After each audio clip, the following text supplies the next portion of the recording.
Hey, Eli back for my second installment in the intermediate series.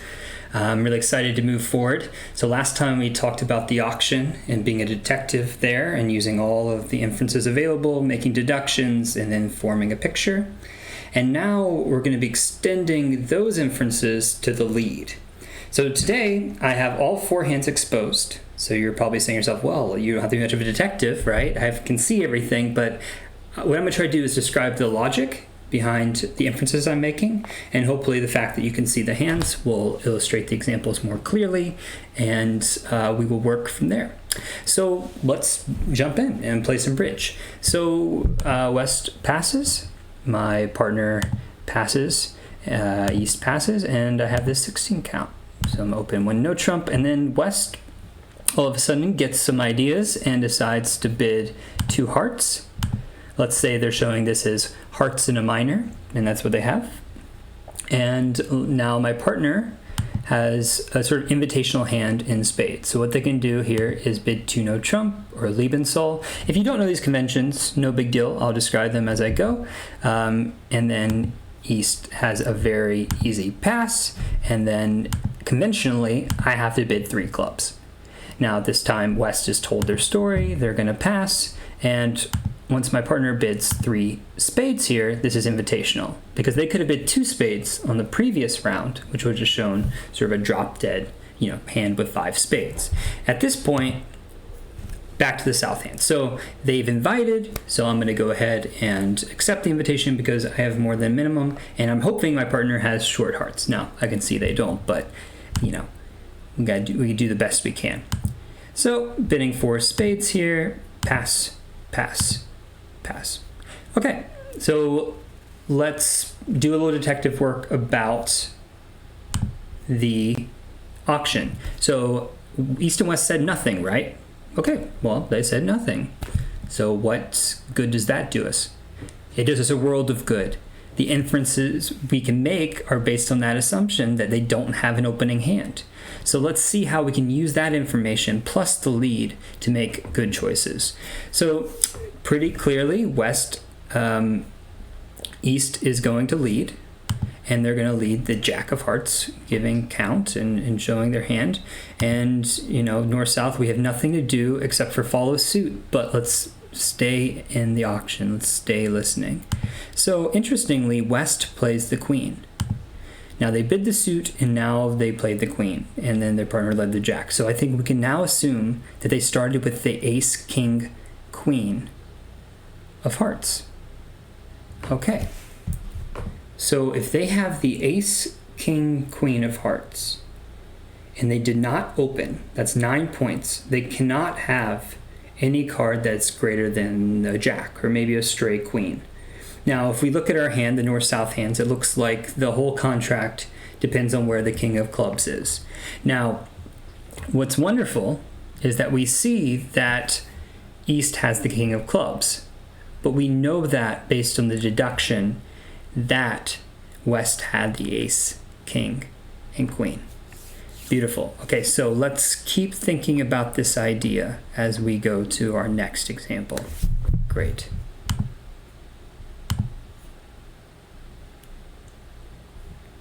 All right, so we're in for a competitive auction. North passes, East is on the very edge of an opening bid, but let's say that they pass. And pretty clearly, South has a 1 diamond bid, West bids a spade, my partner has nothing to say, and now East has this great, near opening hand for 3-3, but 3 card support, so they Q bid. So they're showing a limit raise plus and 3 spades, and then at this point, West doesn't have a plethora of points, but they have this great shape, so they bid 3 clubs. And West is on the edge of a bid here, but let's say they're feeling a little bit more frisky and they have a singleton in my second suit. Let's say that they bid 3 spades. Now, North has been quiet up to this point, but your partner has bid 2 suits, and they do have 4 card support and a singleton in their side suit. And the Queen of Hearts might be a value, so let's say they bump it to 4 clubs. And then again, East gets cold feet. So, this is an example. Maybe this isn't the best bidding, but this is what happens, right? This is what happens in real life. Sometimes bidding is not always premium. So east passes, pass, pass. So we're using the same information from last time. We're putting together the clues from the auction. So what do we know from the auction? East has a limit raise and 3 spades, we're assuming. Now, it'll be clear once you see the dummy that they have 3. We also know that West has some reason to compete to 3 spades, and they have an overcall. And now it's just a question of what they're going to lead. Now, West has a difficult lead. They don't want to lead diamonds into me. They don't want to lead from this broken spade suit. They don't want to lead their king of clubs because they can maybe score that. And now they have jack, 3rd of hearts. Let's say they're hemming and hawing, and then they finally emerge with the 6 of hearts. Okay, we did all our great detective work during the auction. Now let's think about the 6 of hearts. We see here, this is the heart suit, that we're missing the ace, king, and the jack. We're thinking about the spade suit. We're missing all the top honors in spades. Now, this is where the lesson really kicks in. So when your opponents both bid a suit, it's their primary suit, and then they don't lead it, we can assume that the hand that was on lead does not have a sequence. So we can now assume that West does not have the ace, king of spades. They do not have the king, queen, jack of spades. They've led the 6 of hearts, the suit that no one has bid the whole time. So bells should be ringing a little bit. This is a little bit odd. So let's pay attention and see what happens from here. So let's say that we stick in the 10 because certainly West does not have the ace, king of hearts, and let's say East wins the king.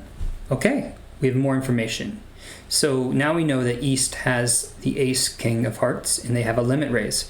So if East has the ace, king of hearts, and we know that West does not have the ace, king, queen of spades because they don't have a sequence, then we can infer that East has a spade honor.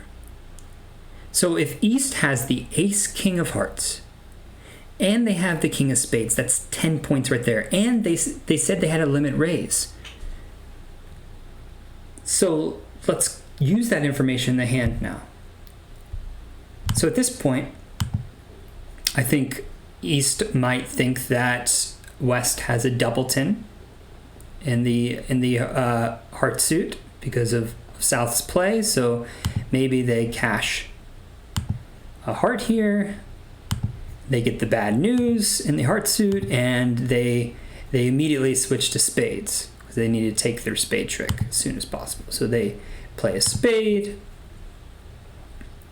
over here, and it looks futile, but let's say at this point they play a spade back. Okay, so South at this point has lost 3 tricks. They have to make 10 to make their contract. So the whole hand depends on where the king of clubs is. But based on the inferences before, I think it's very possible, and actually your only play is to play West for that king of clubs.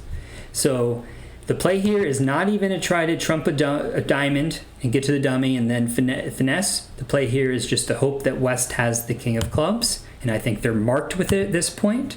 And because of our great detective work, we're going to be able to play this card. We're going to be able to trump a losing diamond in the dummy and draw trumps and make the hand.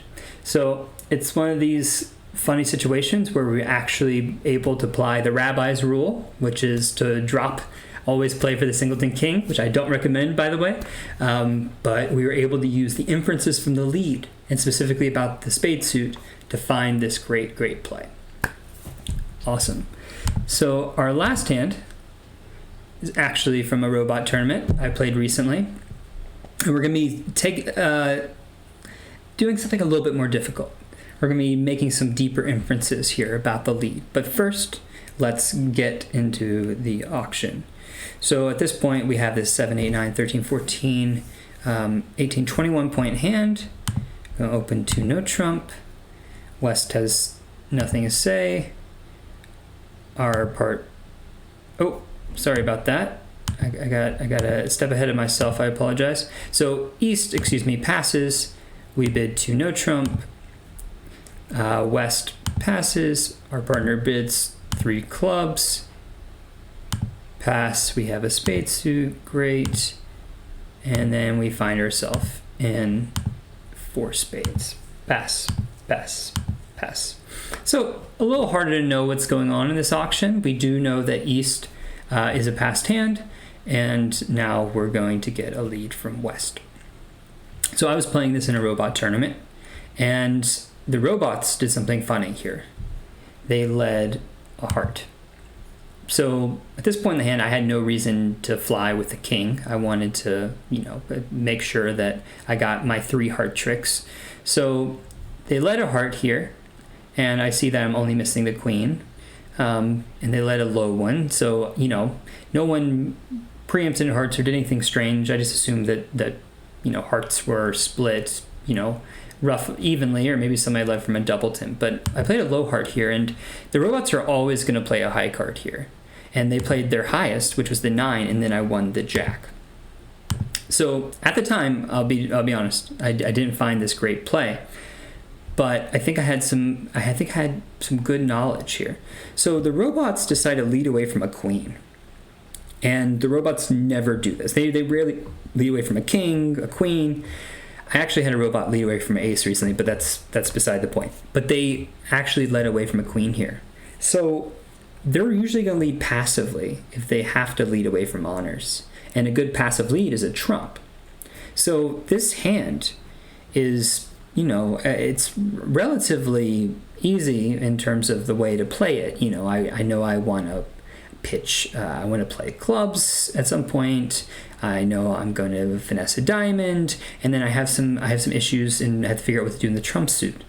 Now, the question I should have asked myself is, why did they lead a heart? Let's do a little bit of detective work here. So they led a heart because it was the best of bad options. So they didn't lead a diamond, so maybe they have an honor in diamonds. They didn't lead a club, so maybe they have the ace of clubs. And then finally, the last deduction, and the most important one that I should have made, is that they didn't want to lead away from their spades. So, I did the normal energy-saving move here, and I cashed the ace of spades. And when the 10 popped here, I had a big choice to make. Do I play the odds and finesse and hope that the robots are doing something strange because they like to do odd things with their spot cards? Or do I play for them for queen doubleton? Now, some of you might think this is a little bit flimsy, but I've played with the robots long enough. I think I should have made the big play here. And the big play here would have been to make the inference from the lead, that they made a really unsavory lead. So they probably held the queen of trumps. Otherwise, they would lead a trump. And I should have cashed my king of spades. Now, it's easier in retrospect, but I want to show you this example because when the opponents do something, when they make a lead and you think, wow, that's an awful lead, it's because they didn't have anything better. So we can now assume that anything better is not in their hand. And so we can make inferences and deductions from there. So even when always take into account what the opponents lead, it's going to give you tons and tons of information. And just in simple recall of the hand too, you'll be playing hands a lot better if you just note that spot and you start thinking about length and all of that. I think this is a huge topic. I could talk about, I could go on for days with examples and we get really deep into counting. But I hope this is a good primer for you and as you use your detective skills in the auction and now on the lead. Thank you guys for watching. Please like and subscribe on YouTube. I love making this stuff for you. If you're ever interested in any sort of lesson or anything like that, feel free to email me at eli.jolly@gmail.com. It would be a pleasure to teach you, and hope to see you guys next week. Bye. Happy bridge.